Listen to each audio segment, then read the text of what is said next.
Kitchen குசிஸ் கிச்சனில் முடக்கத்தான் தோசை செய்கிறது எப்படின்னு சொல்ல போகிறேன். முடக்கத்தான் தோசை செய்கிறதுக்கு இந்த கப்பால் ஆல்ரெடி ஒரு கப்பு அரிசி போட்டிருக்கேன். அதே அளவு இன்னொரு கப்பு 2 கப்பு அரிசி போட்டுக்கிறேன். அதே கப்பால் 3/4 அளவு உளுந்தும் இந்த அளவுக்கு வெந்தயமும் அந்த அரிசியிலேயே போட்டு நல்லா ஒரு 6 ஹவர்ஸ் ஊற வைக்கணும். எல்லாத்தையும் களைஞ்சி 6 ஹவர்ஸ் ஊற வைக்கணும். முடக்கத்தான் தோசைக்கு ஊற வச்சோம்லப்பா 6 ஹவர் ஆயிடுச்சு. ஆனோடனே இந்த பாருங்க இதுமாரி வாஷ் பண்ணி வச்சுருக்கேன். இங்கே முடக்கத்தான் ஒரு கப்பு நிறைய வாங்கி க்ளீன் பண்ணி வச்சுருக்கேன். இப்போ ஃபஸ்ட்டு நம்ம அரிசியை மிக்ஸி ஜாரில் போட்டு அரைச்சிக்கலாம். வெந்தயம், அரிசி, உளுந்து 3ஐயும் போட்டு ஊற வச்சுருக்கேன். மிக்ஸி ஜாரில் போட்டு அரைச்சிக்க பாருங்கப்பா, மாவு அரைச்சி வச்சுருக்கேன். அந்த தோசைக்கு 1 ஸ்பூன் இந்த பாருங்கள், இந்த ஸ்பூனால் 1 ஸ்பூன் ஜீரகமும் இதே ஸ்பூனால் 1 ஸ்பூன் மிளகும் போட்டுக்கிறேன். தேவையான அளவு உப்பு போட்டுக்கிறேன்.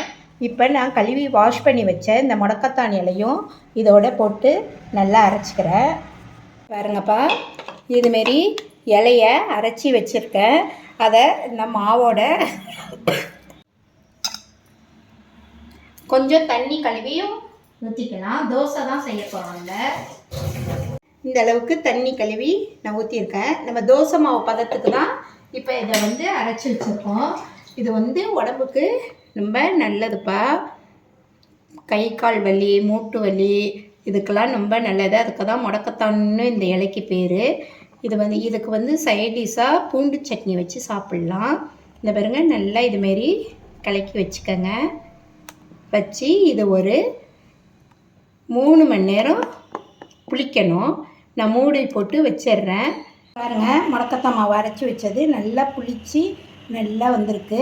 இதை நல்லா கலக்கி விட்டுக்கிட்டு நம்ம தோசை செய்வோம்.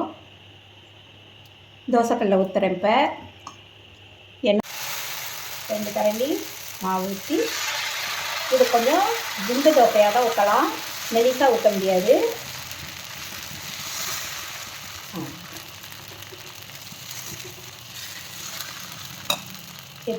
முடக்கத்தான் தோசை கை கால் வலிக்கு, வாய்வு எல்லாத்துக்குமே நல்லது.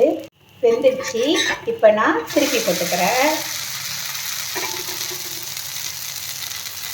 தோசை ரெடி ஆகிடுச்சு. இதுக்கு பூண்டு சட்னி தொட்டு சாப்பிட்டா ரொம்ப நல்லாயிருக்கும். இந்த பாருங்க, வாங்க சாப்பிடலாம்.